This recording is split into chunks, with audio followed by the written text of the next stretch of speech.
The end was a silent, starless void, broken only by obsidian pillars that stabbed upward into eternity. Perched upon one of them was the Ender Dragon. Its glowing violet eyes glowed with an intelligence and warmth unknown to most players who dared enter this realm. To them, it was only a boss. The Ender Dragon was an obstacle between loot and victory. But to one man, the dragon was far more than that. His name was Godric, a human who had wandered into the End long ago. He had not come to slay the beast, but to know it. Over the months of quiet nights beneath the void sky, Godric had grown close to the dragon, close enough that when he was weary, he would crawl into the safety of the dragon's enormous mouth and lie against its soft, warm tongue. The dragon had accepted Godric as something more than prey. It had discovered affection. When it closed its jaws around him, Godric wasn't scared. In fact, they both shared intimacy. Godric loved the way the dragon's throat rumbled with low growls, and how the cavern of its mouth was slick with warmth. Godric loved breathing in the smell of the dragon's breath that was tinged with the sweet-sour taste of lingering ender crystals. And when battles came, the dragon would swallow him down into its storage stomach, a fleshy chamber separate from its true gut, where he floated in a snug, humid cradle of safety. The dragon would lower its jaw with a gentle creak, then part its obsidian-black lips to reveal its mouth full of teeth. Godric did not recoil. Instead, he leaned closer, peering into the abyss of violet flesh. The dragon's mouth glowed with the same eerie energy as the crystals. With a soft chuckle, Godric climbed carefully inside. The dragon's tongue was a long, warm muscle that was soft beneath him. It felt plush yet firm, soft with moisture. He lay upon it, stretching his body out as though on a great big bed. Godric's head would rise and fall with each subtle motion of the beast's breathing. Around him, the walls of the mouth curved upward and was lined with faintly glowing saliva that caught what little light existed in this void. To any other mortal, this would be terror. The wet mouth of a predator signals danger. But to Godric, it was his sanctuary. The dragon let its jaw slowly close, careful as if sealing away a fragile jewel. Darkness swept in, broken only by faint violet luminescence from the dragon itself. Godric felt the air grow warmer as the dragon's tongue rolled beneath him. The dragon growled low in satisfaction. Godric shut his eyes and breathed in the air. The sounds of the dragon's body surrounded him. He could hear it all. The dragon's colossal heart beating, the occasional rumbling growl from its throat, the trickle of saliva moving along the walls of its mouth. He pressed his cheek against the tongue, feeling the slow, steady heat transfer to his own body. The dragon's throat muscles flexed slightly to swallow. Godric felt himself tugged gently as the tongue angled backward. Without fear, he let himself slide, the slickness carrying him deeper. He passed between soft, wet ridges into the throat. A strong contraction pulled him further into the dragon until he entered the storage stomach. Unlike a true gut, it was not hostile. It was warm and snug, as if the dragon's body had crafted a sanctuary just for him. The stomach glowed faintly violet with shifting muscles that moved in rhythm with the dragon's heartbeat. The air was carrying the taste of ender crystals' strange sweetness. Here, he could float against the pulsing walls, feeling the dragon's immense body protect him from the outside world. Every shudder of wings, every growl, every distant roar from above was translated into deep vibrations through the stomach, as if he were living inside the soul of the beast. The peace of the end never lasted long. One day, Godric awoke to the familiar sound of the dragon's growl echoing off obsidian. He peeked out from the dragon's lips, seeing that the players had arrived. "Go inside." The dragon roared with a booming voice that shook Godric's chest. Obediently, Godric slid down its warm, slippery tongue and into its throat. He felt a powerful swallow pull him deeper until he slipped into the storage stomach again, awaiting battle. The hot walls closed around him with muffled thuds as the dragon launched into flight. Chaos was beginning to erupt. Fireballs cracked against enchanted shields. The dragon breathed a sweeping cloud of violet breath. The player scrambled up obsidian towers, desperate to destroy the crystals that fed the dragon's life. Godric could feel the dragon's wings move as it let out shuddering roars. It was terrifying, but he trusted the dragon utterly.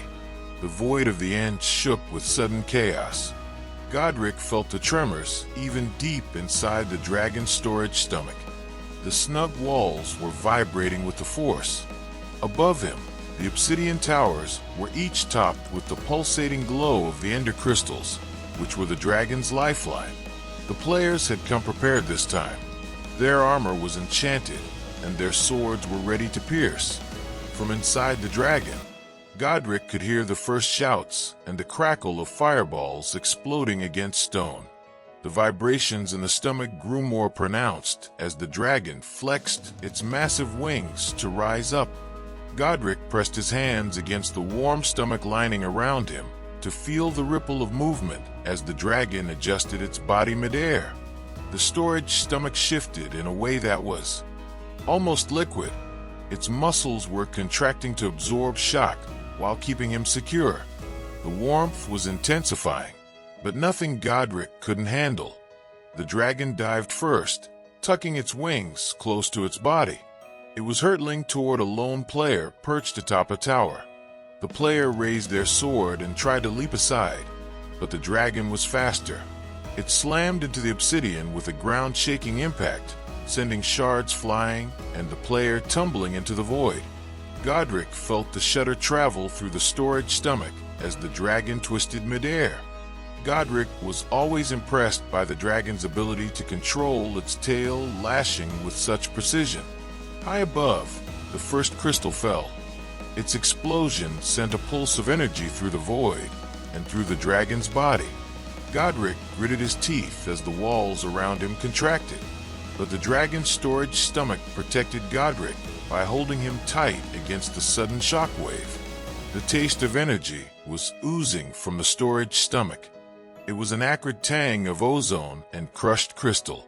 It filled the stomach briefly before the dragon's body stabilized. More crystals were destroyed in rapid succession.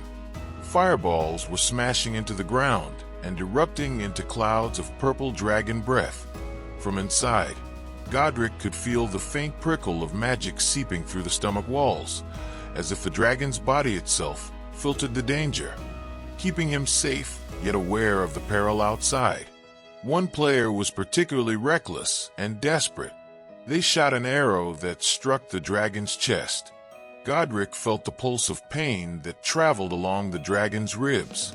The storage stomach contracted again, pressing him into a secure hollow as the dragon flared its wings, unleashing a storm of dragon breath that swept across the obsidian battlefield.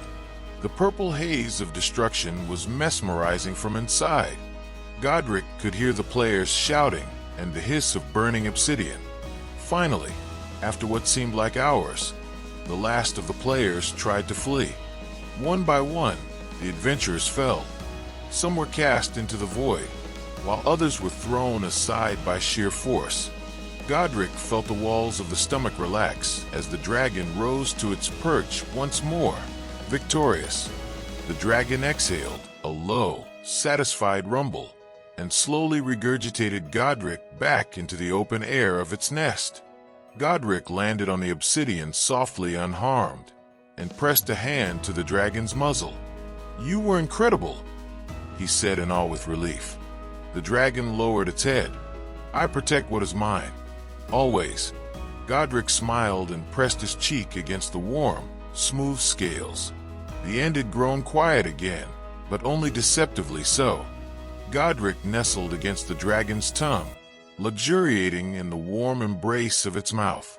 He inhaled the unique scent of the mix of ozone, sweet end energy from the crystals, and the faint tang of dragon breath. Then he closed his eyes to take a nap, but peace in the end was fleeting. The telltale sound of enchanted armor clanking closer, the hiss of arrows, the chants of players preparing spells. The dragon tensed up. Its throat muscles started flexing as it prepared to swallow Godric into the secure haven of its storage stomach once again. But chaos struck too early. A volley of arrows struck the dragon mid-flight, forcing it to twist violently. The dragon's body rolled through the void. Godric lost his footing. The dragon's tongue beneath him thrusted violently, sending him tumbling forward. "No!" he gasped as he tried to grasp for something to hold on to. Gravity, or perhaps the end itself, was stronger than his grip. With a sudden lurch, he was launched from the dragon's mouth into the abyssal black. The air rushed past him. He flailed. The end's faint glimmering void was whirling around him. His heart pounded so fiercely he thought the dragon might feel it across the void. "Godric!" The dragon roared. The dragon soared after him with impossible speed. Every second stretched into eternity, but the players were faster this time. One of them lunged and caught Godric by the arm. The player's fingers dug into him and would not let go, holding him high above the obsidian floor. Godric's chest heaved as the player brandished a gleaming sword. "Not so fast, beast's pet," the player sneered. "Come get him if you dare." Godric flailed. From above, he saw the dragon circling with its violet eyes blazing. Its roar shook the very void, yet the player held him tight. The players thought they were clever. They had their hostage, but the dragon was much older and much smarter than any of them. It hovered just beyond reach. The player shouted, swinging his sword, trying to anticipate the dragon's next move. But the beast was patient. With a burst of controlled acceleration, the dragon dived, forcing the player to scramble. A column of violet dragon breath erupted just beneath them, sweeping across the obsidian like liquid fire. The player's footing slipped. In one fluid motion, the dragon's tongue snapped out of its mouth like a grappling hook. Godric felt a rush of wind and a sudden grip as the dragon's mouth enveloped him once more. The players swung desperately with their sword, but it was too late. The dragon tilted its head back, and Godric slipped quickly into the safety of its mouth. Then, with a smooth, sensual gulp, the dragon swallowed Godric into its storage stomach. Godric pressed himself against the contracting muscles of the dragon's stomach, breathing deeply, and gave the flesh a squeezing hug. "I'm safe again," he whispered, trembling with relief.